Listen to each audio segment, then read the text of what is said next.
So Carl, welcome to Wimbledon first of all, and welcome to First Impressions. It's good to finally get you down there. I know we spoke on the phone a little bit, but this is sort of a little exercise to sort of help us get to know you better and the fans to get to know you better. So on the floor, got a few cards there and there's different topics. Okay. So pick one up and then just talk about the first thing that comes into your head.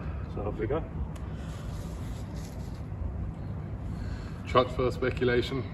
Yeah, so obviously it's a massive year for you in your career, and then you seem to be linked with a different club every week. Yeah.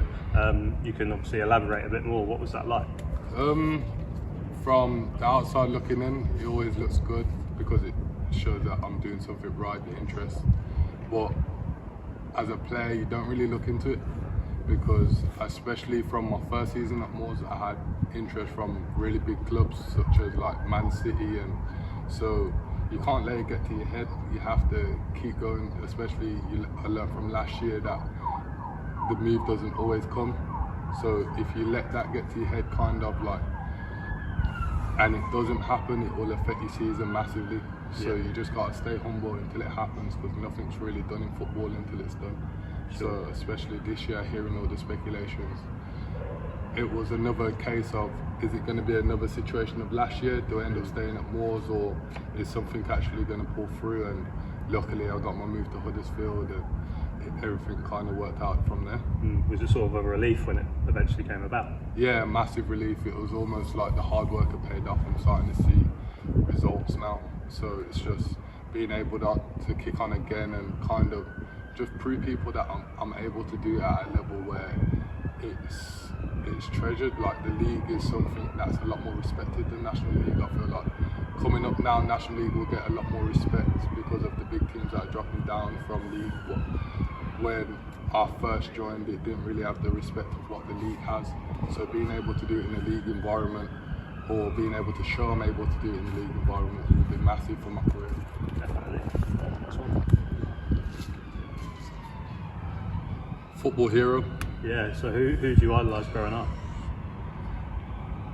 Ronaldinho, Zidane. Yeah. Loads of flair players.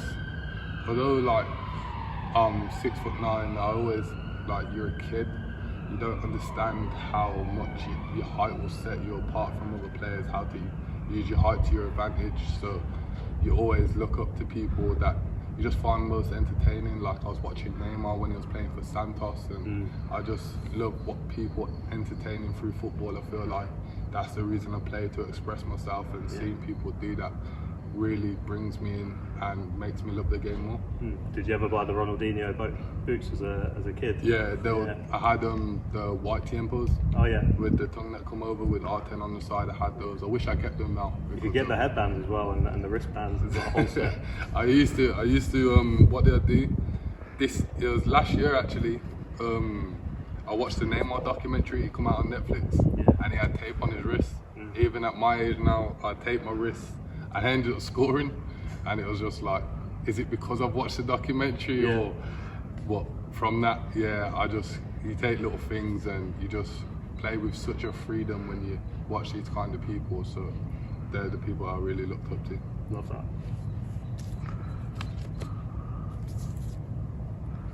Favorite food? Yeah. You much of a cook, or? Yeah, I'm actually a decent cook. I've improved a lot. I really take pride in cooking. I enjoy it. So it changes every week.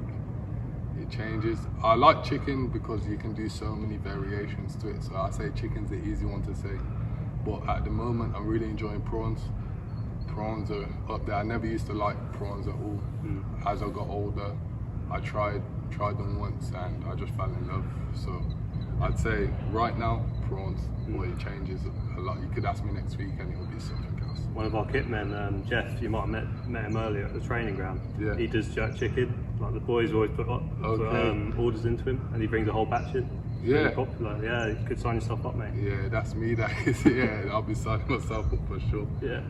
Go ahead. Holiday. Yeah. Did you get on holiday this summer?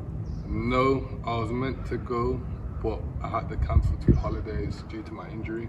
So they told me I wasn't fit to fly.